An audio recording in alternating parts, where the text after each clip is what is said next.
Hi. I'm on my B. This is WDR Mumble Jumbo for February, the early Feb. Definitely early Febish, maybe the 5th, 6th, something like that. It's around that point. I don't know when the last one was. I think it was my birthday, so we've had a bit of a break in between. I filmed some stuff, and I've not edited it all yet. So there is stuff coming. There's lists of things I've done, which is nice. Anyway, straight into it. Straight in there. There was no foreplay, was there? There was no tickling of the fun parts. I was just straight in to what the fuck is going on. Stuff. How are you? How's everyone? All right? What a week it's been. I've got to say, what the fuck? Boris, please, just fuck off, okay? I'm done with it. I'm done with it now. It wasn't funny, and it's no longer... It's why we ended up in this strange, weird British sitcom version of Trumpian world. It's just, oh my God. Anyway, fuck me, I'm so tired of it. So let's hope that goes away soon. Anyway, here we are in February already. What the fuck? Thank goodness me, February. The year is rolling on already. There we go. So what have I played? Well, that's probably a good fucking place to start. So you know what? I did check with you. You all right, are you? Neighbours okay? Kids all right? Dog okay? Cats? Everything fine? Good. Fucking excellent. Grab a cuppa. Let's crack on. What have I played?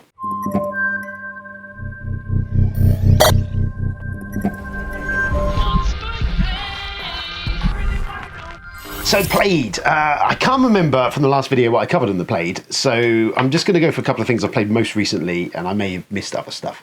Fuck it, deal with it. Top of the fresh, off the brain pan, last night we played Legacies, which is a Kickstarter game. I know this for a fact, because you can tell, because it's blinged. Legacies, it's Ben's game. Ben must have backed this, he must have, clearly backed it. Otherwise, I don't know how he's got it. Osmosis. But yes, it's a big box. It's a euro. It's a fucking euro. Ben loves a euro. We are in full spreadsheet territory here. I knew little else about this other than the other week when he shared a photo of it, and I went, oh, that looks busy. And boy, oh boy, is it busy. So we're talking a heavy euro, and I'm not going to attempt in any capacity to condense down the full rule set in this because we'll be here for a while. And I'm not doing that. But I will say it's a Euro game. The basic idea behind it is that you are playing as a generation, a family, kind of, and you have various generations of your family, which is reflected through certain special abilities you have.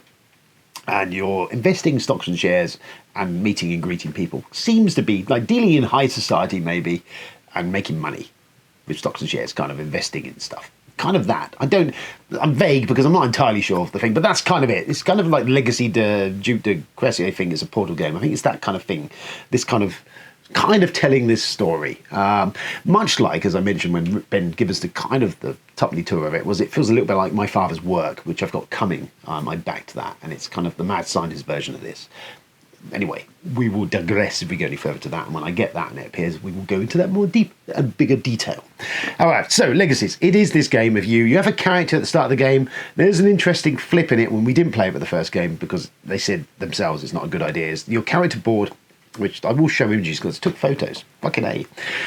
Your character board can be flipped to either side. There's a side where it's passive in that you have ability and it gives you shit, or you can flip it to the other side of the board, which you have ability, which fucks with other people's shit. So it's this Euro with a bit of take that. There is definitely there is naughtiness going on. Plays up to 6. I don't know if it's a solo player optional. I think it probably could be.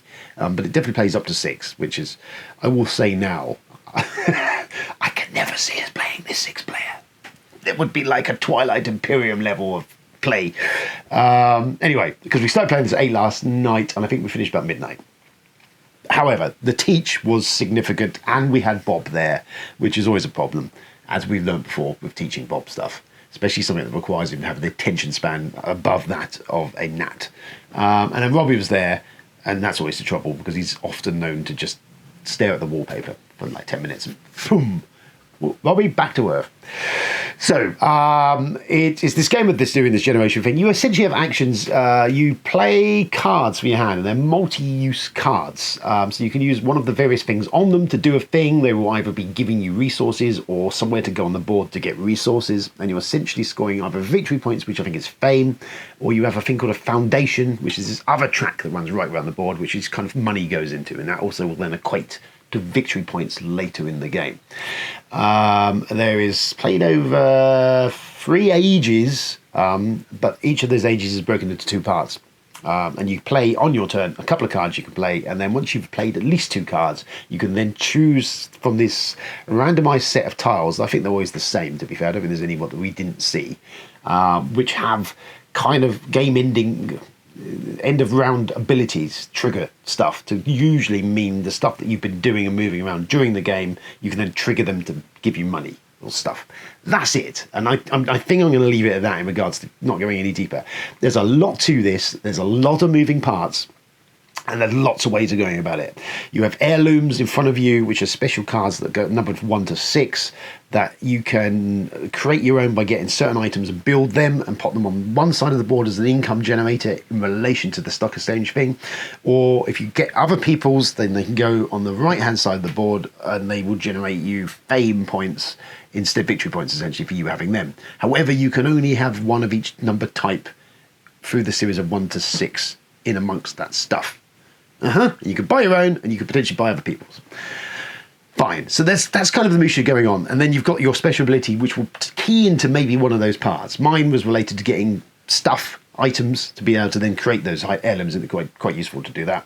Robbie had some strange, mad fucking insider trading things, so we were messing around the stock exchange. I can't remember what Ben's was. Bob's was allowing him to thieve stuff, although he never used it that much. And again, you can only use it if you get the ability on the card to use it. So there you go. So you're doing that, and it was a teach. It was a hell of a teach. I Fed who's the bed. He did teach it, and I don't feel like we got anything wrong. It's just there's a lot of gut stuff going. There's a lot of moving parts.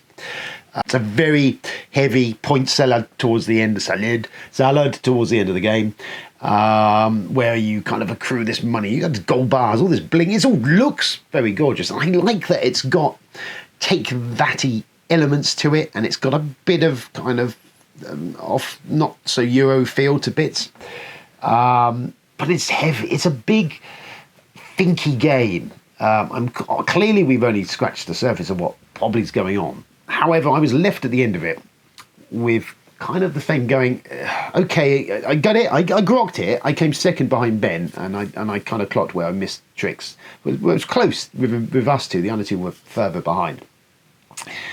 But you got the money at the end is equated to thousands, these gold bars and all this, and the points are in these hundreds of points. And you feel, was there a need for that ridiculous amount of math there when couldn't they have all been pared back to be not so ridiculous at levels of stuff? It feels like it needs another round of kind of streamlining, because it just seems ridiculous that you're getting thousands of pounds of money to spend on stuff. It could have been, if you're with me, it could have been, do the math, scale it down, same idea, just no need for this ridiculous levels of this point tracks that going around to up to 600 points or 2,000 points you can score. It just feels like that doesn't matter. Whether it was 2,000 points or 60 points, I've still had the same effect. I don't know. I may be off left field saying maybe it can't be, but it just feels like it could have been streamlined and not be so over too much.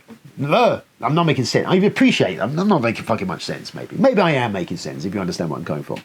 Anyway, so it looks gorgeous, nice parts on it. It's generally component wise is fine. The theme is kind of there. Where am I don't honestly, to be fair, I've played it and I grokked it.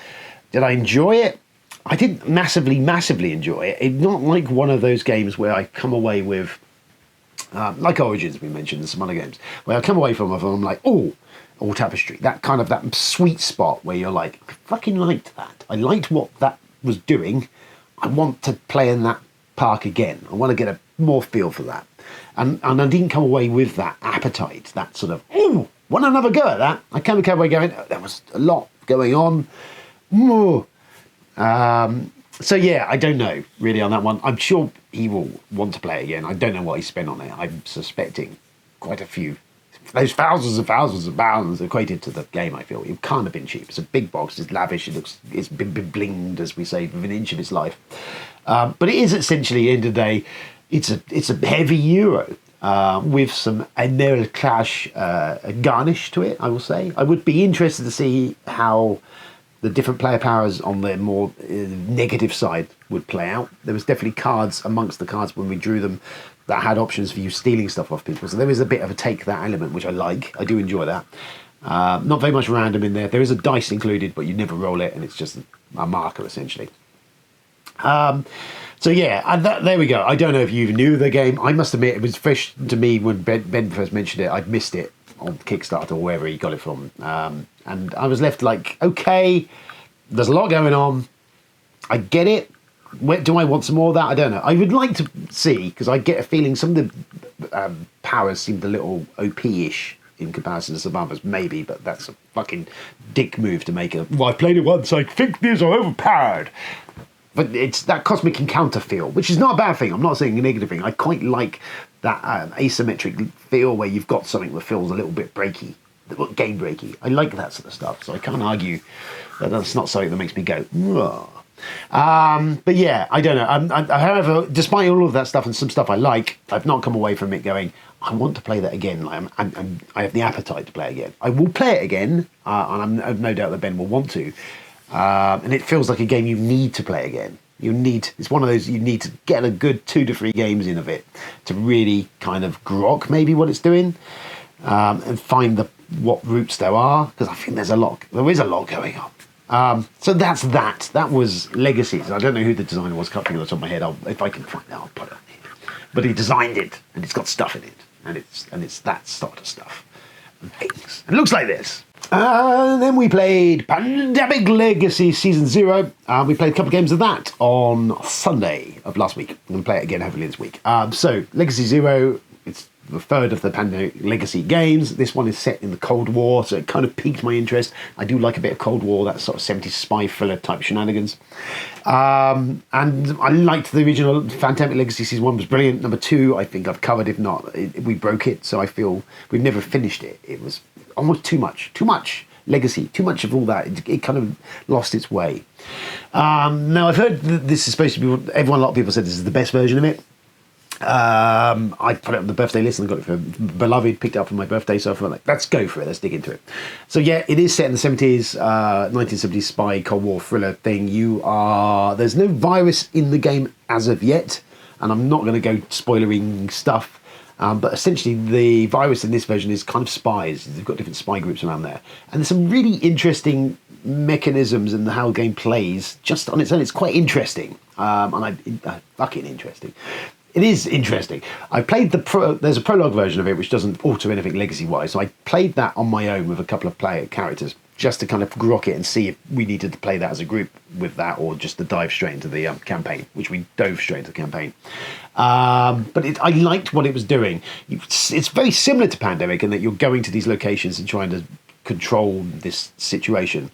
However, you can only do it by creating these teams. You can't pass in certain types of cars to certain locations. You make a little van and you drive around there's 3 different factions they can be under, and they can affect the spies or situations in those zones which are marked on the map of those factions. So it's kind of just this a slightly higher tactical level of Pandemic. It's Pandemic with a bit more thinking going on.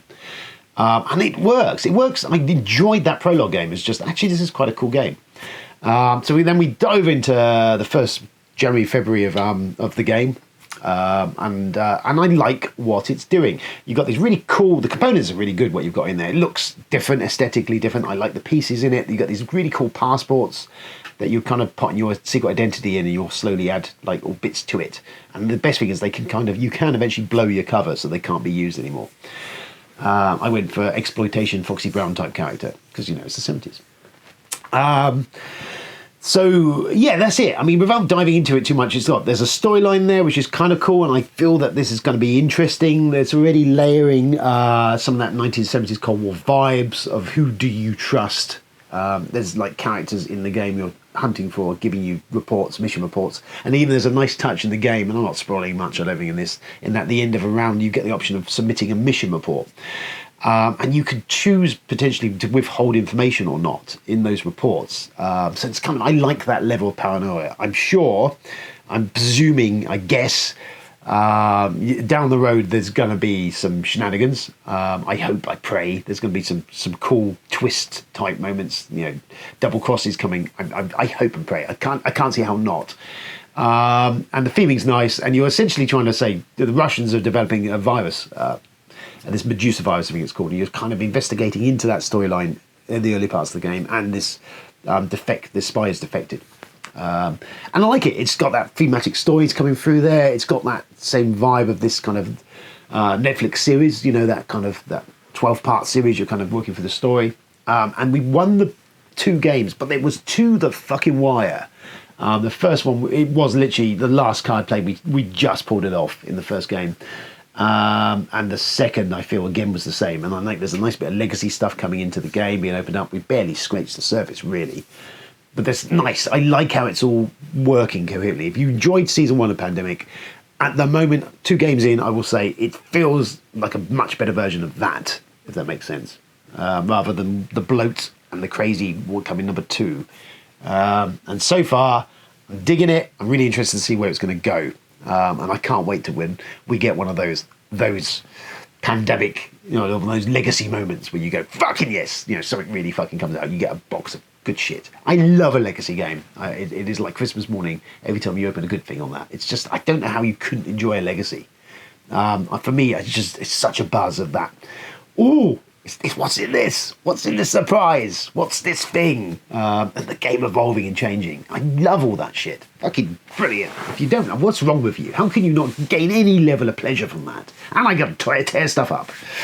So there we go. Pandemic Legacy Season 0. We're underway on that. There will be further reports as we go along on it. And I fucking like it. Okay, good. Let's do some news.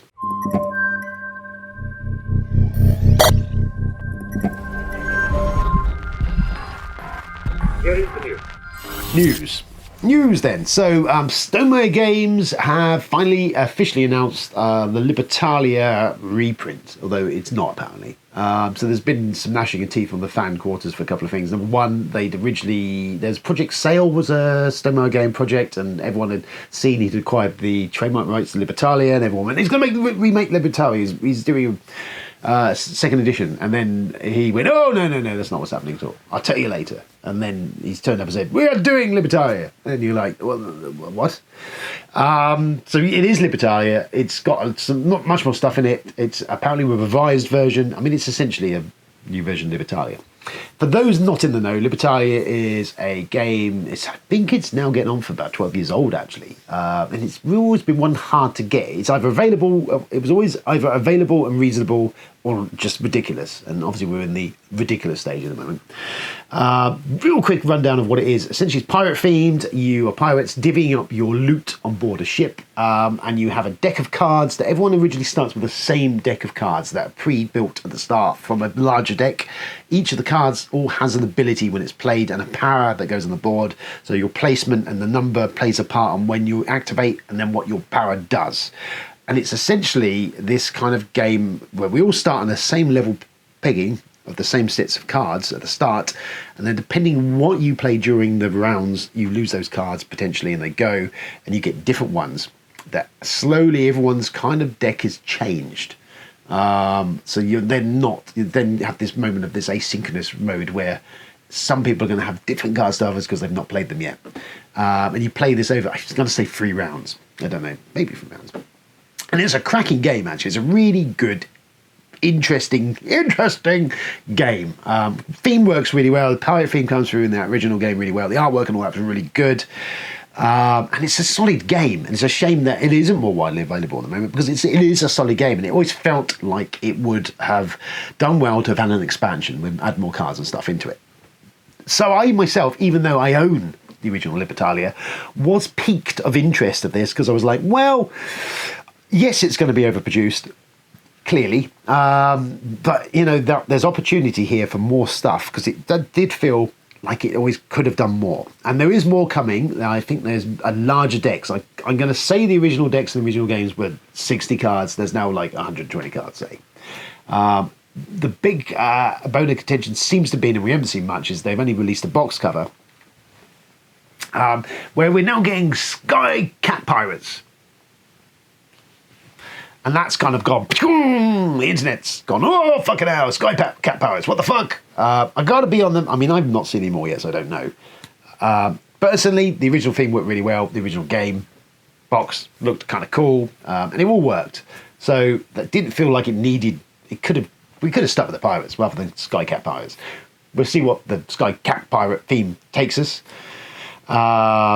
But it's a bit whimsical. I don't know. I don't care. I mean, if the game still works as well as it did, and if they make amendments enough to make it play better, then hey, whatever. Will I pick it up? I don't know at the moment. It would very much depend on what is in this new version and what has been added. And to be fair, if I'm honest with you, Ben is pretty much a diehard Stone My Game fan, so he will pick it up. So I'll get to play it anyway. So no sweating there really on that one. Where do I tell you I'm coming? If you've never played Libertalia, it's a good game if you like that card play feel of it. Once you understand what you're doing, it whizzes along at a fair light pace. It can play it, I think it played up to 6 players, which was always one of its nice high points. It was a fairly easy teach and a brisk but interesting game, like a good game of that card interplay, this kind of devolved deck building thing going on. I don't know if that's really what's going on, but you are kind of this reverse engineering a deck stuff. It's good. I like it. It's got all nice elements in it. So we'll see. I'll get to play it clearly at some point. But yeah, if you've never owned it, never played it, potentially you might rather pick up an earlier version of it if people start shifting them to pick up the new version. Although now with the gnashing of teeth in relation to the theming of it, maybe in fact the reverse effect will take place. We will see. But I would say keep an eye out because it's worth a look. Anyway, I enjoyed it. Free League have announced the third part, the final part of their original boxed cinematic scenario things. Heart of Darkness, it's called. Looks kind of cool. Do like the cover of it. It's kind of this Event Horizon sort of black hole thing going on there. I've not actually staged or played the games of these yet. I've just started listening to, I can't remember the name of the podcast the team is, but there's a podcast I've been listening to of the playthrough of the first of the cinematic scenarios, Champion of the Chariot of the Gods, because it's one I do want to run at some point. But I've it seems fairly straightforward. It's been a long time since I've run an RPG, GM'd anything, and just get the rules dropped right. So I'm listening through just to kind of feel the peaks and flows of how that works, how someone else runs one of these things, so I can kind of go, oh, okay, fine. Because none of my guys have really RPG'd. We had one ages ago, a fiasco attempt, really, which really worked very well. They've never RPG'd, and they're all a little bit kind of buttoned up. So it's a tough sell. I feel potentially the Sunday guys is a better option because I think they're more kind of minded to that kind of, could sell over a little bit more to the thematically minded little bit of the joy of RPG. And I think with a little bit, some accoutrements, some sound effects and some stuff, I think I can win them over. But anyway, yes, I love the books. They're brilliant. The Free League stuff is astoundingly well put together and read. I mean, I've got the starter set and the big rule book, and I've got the first couple of scenarios. I've got all that stuff ready to roll, and I've been reading it. I was reading it all before Christmas, and then I stopped reading it. Now I've forgotten everything. So anyway, there you go. That's a ramble for some news. That is coming out. Then I saw BGG. There was a few bits. There's not been much news-wise, board game-wise. I saw they had a game called Purple Haze, which is on BGG, which is kind of a bit like a D-Day dice thing, but in Vietnam, with a campaign thing going on. It all looks a bit, I mean, it's an early pre-production thing at the moment. It all looks a bit war-gamey. But I don't know. It looked interesting. It was a design diary, so I scanned over that. And I don't think there's anything much else. I know Portal put out their own magazine now. You can get an e-mag of some Portal game stuff. And I think I've got Goodberg coming from them fairly soon. And obviously Batman. I want to dig some more deeper into the Detective Batman games because that sounds interesting, does it not? I think we can agree. And I think that's it, really. So that's the news. Lockdown arrived finally. Nemesis Lockdown arrived. Oh, so that turned up I was going to do unboxing, and then me and Charlie discussed doing the unboxing. We were going to do it online, and then I was going to do it the week I had off. Of course, this turned up literally the day after I returned to work. Fucking A. So we didn't. And to be fair, at this point, I'm kind of like, I've opened all this and had to look at it, and I was like, so everyone's had it who were looking forward to it. So they've already seen inside the box. So you don't need to fucking see. It's basically, if you've got Nemesis original one, it's more of the same. With a few, having scanned the rulebook, because I kind of, not blind bagged, but I kind of went in and thought, you know what, I've got option to get to the Pledge Manager and get some bits from the original Kickstarter that I missed out on. And it was reasonable price, and I thought this is one of my last hurrahs on Kickstarter. So yeah, the main seem to be differences. There's levels in the board, so you can go in lifts and go up and down, and there's a power thing, so you can go into blackout in areas. That's kind of the big tweaks. You've got the bat creature things, which have been divisive. I quite liked the idea, kind of the bat creature things, although they didn't really fully embrace it, and some of the design's a bit funky, and it feels almost like it was a missed opportunity, really. It doesn't really do anything. Could have been better implemented, I feel, and maybe made them look a bit more bat-like and less kind of what they ended up being. Whatever. But then that's what happens when you allow the backers to do a poll on your main thing. Why would you do that? So we get in there in the box, and that is the base game, which you get. There's a lot of stuff in here, and if you don't own Nemesis at all at the moment in time, my feeling is this is kind of just a slightly more advanced version. There's not much more new going on there, but there's enough in there that make me feel that this feels like this is just a little bit more advanced. But it doesn't essentially do much different to what the original vanilla Nemesis did. And I've had a moment of thought through my brain of like, do I need both of them? And I'm not sure I do.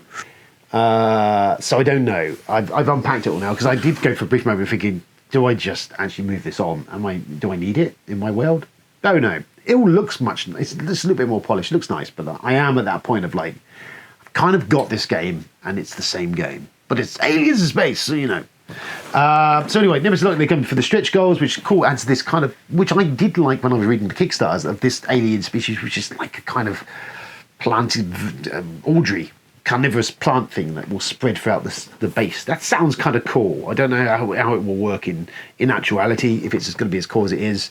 And then you have a few extra bits and pieces in there, in the stretch goals and the book and some bits. So there's all the stretch goals stuff, which is kind of okay. I did pick up the Aftermath expansion. I originally wasn't going to, and then I did, because I thought, you know what, ended up being about 30 quid. And this, you don't see this very often at retail, if at all. I've not seen it ever really pop up. So I was like, oh, fuck it, it's more characters. That's kind of cool. And I actually quite like some of the characters in there. There's a convict character, which is a bit Riddick, and a bit of alien Prometheus. There's a little bit of all that kind of, there's very much all of that kind of aliens-ish, that sort of sci-fi movie kind of jam wedged into here. Yeah. And the idea is you essentially play a game of Nemesis, and then you play this game straight afterwards, which is another crew turning up and dealing with the shit that you caused in the first one. Whether that will actually come to pass over player, I don't know, because Nemesis runs long, really, a couple of hours at least for a game of that, and then you'd be plugging on another couple of hours, really, I feel. Whether it will actually ever get used for that capacity, I don't know. But it was more characters. So I was like, yeah, I quite like some more characters, actually. And now I've read some bits on them. I kind of like, they sound kind of cool. And I picked up the medic character, because actually that's apparently is like the best character. So that's in that box in a minute. And I also picked up the Carnivores. I like the idea of them. Their aesthetic was a bit Dead Space-ish. And having looked, I kind of liked what they were. They kind of looked just a bit different. I didn't go for the Void Seekers, I want to say. A bit more like, so these are a bit more brutal, sort of like mutating bone monster things. Sounds kind of cool. So I picked them up as well. When that is going to get played, I don't know. Because I want to dig through Pandemic now and play all of that, because I kind of get into that. I want to do that. Robbie's desperate to get back to playing Star Wars, which I'm sure we'll get back to at some point. Clearly, at some point, I would want to play this. So maybe on this Friday I'll get that done. And what else is there? There's something else. And then I've got his father's works coming, actually, which is well, it's not on the way, but it'll be here soon. And I think there's some other bits coming. I think Portal was Cinema Gutenberg, and there's some other bits coming. So it's like finding the time. Plus, I picked up the Rezakana Pearl Imperiae expansion, which I've not looked really at yet. I do like Rezakana, so I've got that as well. But I should have bought the box. We could have looked at that. Few cards, stuff like that. All of that. Then what have I been up to? So, entertainment-wise for me, I'm still reading Ready Player 2. It's okay. I didn't really care for it when I first started reading it. I felt that the whatever redeeming qualities most of the characters had were flushed in the first opening chapters of the book. Your mileage will vary depending on what you felt towards the first one. It has lessened the deep cuts into nerd culture that the first one did. However, it kind of settles in areas. It feels very much like there was clearly the intention behind it of like, well, we're going to probably get another movie out of this. So it's definitely been dumbed down for that side of it, because it kind of stays put in a few zones. And your mileage, I feel, will really vary on depending really on that nerd culture it does focus on, whether it's your jam baby or not. And two of the big things in here is it's John Hughes. We get an extended period of time farting around in John Hughes-verse, which Breakfast Club's kind of cool, and I kind of dig Ferris Bueller when it came out and stuff, but that's kind of my Hughesian involvement, and I'm not as deep into it as clearly the bloke who wrote this, whose name escapes me at this moment of time, is. So I found that a little bit hard going, and then we also dive into the Prince-averse, and to be honest, I was never a huge Prince fan. Talented man, no doubt, and Bat Dance and all that shit, but I was never a big huge Prince fan, so I never really got it. So there's a whole extended thing with that, which is just totally kind of left me cold, because I was just like, I get it, but it's not my jam. And now I think we're doing Lord of the Rings in the final part of the book. So I kind of like Lord of the Rings, but that's a book already. I read that one. So yeah, I don't know. Your mileage will vary. I'll be honest with you. It's not... If you enjoyed the first book, and I did enjoy the first book for all my old manny type ways and how it kind of tickled my particular nerved tickly spots, it's not really doing that this time around. And the bits it is tickling, not necessarily bits I want tickled. So yeah, that's where I am with that. It's all right, but yeah. If you didn't like the first book, I feel there's nothing here for you at all. Because it's not doing anything new. It's not doing innovative. It's sat on my shelf. I got it for Christmas 2 years ago. It's a book. I'll read it. I'm doing Witcher after this, I feel. Or maybe back on Alien. We'll see. So there's that. And then I've been watching Peacemaker, the new Peacemaker show with John Cena in it, which is kind of a follow-on from James Gunn's Suicide Squad movie. And that is lovely. It's wonderful. It's fucking excellent. Whatever means you find to watch it, it is. If you liked that and you like James Gunn's vibe, his humour, that kind of violent-y, kind of frat boy, kind of dick humour, kind of is a bit of all that. It's good. It's good stuff. John Cena is absolutely amazing in it, really, the part he's playing, considering I've never been the WWE or whatever it was fans. I've never really followed his wrestling career or his movie career up to now, really. But he's actually very good in it. And the cast of supporting characters is good. The storyline's really good. It's moving along. It's funny. It's rude. It's kind of that James Gunn Unleashed, kind of that Troma-ish feel vibe to it, because he comes from that thing. It's that naughty James Gunn rather than the Guardians of the Galaxy James Gunn. I'll say that. But I like what it's doing. It's got a stupid opening sequence of a dance number, and it's just everything about it is I'm like, it's fucking my jam. I'm loving it. It's doing the thing for me. It's funny. It's enjoyable. It's doing stuff. It's gone places as well. It's not just dick jokes. There is some actually quite good character moments in there. Some father issues being addressed and stuff like that. And some deep cuts in DC lore, if you're DC, which is kind of cool as well that they're doing that, you know, because we kind of had the Snyderverse they've kind of left, but there's doors open there still. We mentioned a Batmite in there, which is kind of cool. I thought it was kind of funky cool. The White Dragon, they've got the outfit actually is turned up from the I'm going to say 50s comics, I'm not sure, but so there's some deep cuts in there, some good stuff. It's good.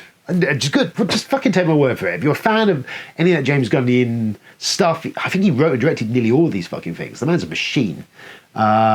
It's fun. If you want the adult James Gunn shit going on, this is your bag, baby. It's good. It's fucking good. Okay, watched the first 4 episodes. I've got 2 more to watch. I've got ready to go, which I hopefully dig into the next couple of days. And yeah, if you can get hold of it, have a look, because I think it's all right. It's good stuff. Then Book of Boba Fett. What the fuck? I can't remember if I covered any of this in my last episode. The last time we discussed it. So we've subsequently had, I think, episodes 5 and 6, maybe, I want to say, have dropped, where essentially it's spoilers. If you've not been, too late. We're going there. We kind of gone. I'm sure I touched on this. So we had Mando turn up, which was probably the episode when he first turned up, which is, I say, episode 5, whether it is or not. It was a great episode. But what the fuck is it doing? We're here. It's like the first episode of the new Mando season, and then I felt that was going to be it. We were done, and then we've got the next one, and that's done again. It's fucking deep dived again with stuff I didn't think we'd see. And I vaguely step around this, but there was some cool shit in there. Directed by Dave Filoni, we know is a big Star Wars nerd. There's a lot of deep cuts to Star Wars lore for Filoni's work, even back to the prequels and Star Wars Rebels animated shows and the Clone Wars stuff. There's a lot of shit to unpack in there if you're like a real Star Wars nerd. And it was a good episode. Was it as good? It wasn't. I don't think it was as great as the one before in how it was directed and done. There was a little bit too much Uncanny Valley, I would say, in it, maybe. But on the whole, it's pretty damn solid. But I'm still left with the position of you've essentially, for 2 very good episodes, you've fridged your main character. I found it very hard. And the weakest episodes of this season have been the ones with your main character in it. Which I found a really weird decision. I don't know how. I think there's one to come. And I don't know how they're going to kind of wrap this up to any coherent state. Or you know what I mean? I don't know where we go from here. Fett now seems like really like an afterthought in this, and they've kind of detoothed him. And in the space of the 2 episodes of Mando, we did everything that we would like a Fett to have done. It feels to me. Are we going to that Fat Mando kind of crossover? Is he going to assume the mantle? I don't know. It's cool. It's better. It's improved massively, because I was really kind of like on this. It was bits that I thought was alright, but I've struggled with it. But the last 2, if you're into your Star Wars, your laser swords and all that crazy shit and mad crazy, then it's all there for you to get your fucking crack one off to. Saber your light and things. Then I watched Mary Shelley's Frankenstein. It's a Kenneth Branagh directed movie from, I don't even know when it was. I'm going to say it's in the 90s. I think it was 90s. I have vague recollections of it being much more truthful to the original novel. That's my vague recollections of it. And it being like a proper version of Frankenstein, rather than what we'd had previously, which is just the Karloff stuff, which had kind of portrayed Frankenstein's monster as just that style, whereas this was actually the more nuanced creation from the book. So anyway, I saw Arrow video of usually do some stonky special editions. We're putting out a version of this later in the year, and it popped up in Prime to watch. I was like, fuck it, I watched it again. I ain't watched it for a while. No, I will say, no, fuck it. It's not good. Really isn't good. A, I don't think it's aged very well. B, it's very lovey. It's very over. Everyone's fucking going full on. Everyone's fucking giving their all. Full percentage thing. It's very much too much. And De Niro, I think he's miscast. I mean, he's not great. Special effects, some of it's all right, some of it's terrible. What I always think, I remember coming off the back of it, is Coppola's Stoker's Vampire, Dracula. I thought it was artistically a gorgeous production. I had a real soft spot for it because it looked beautiful. And what I liked about Stoker's Dracula, or Coppola's version of Stoker's Dracula, was, well, it wasn't absolutely truthful to the text. Certainly, I would take that.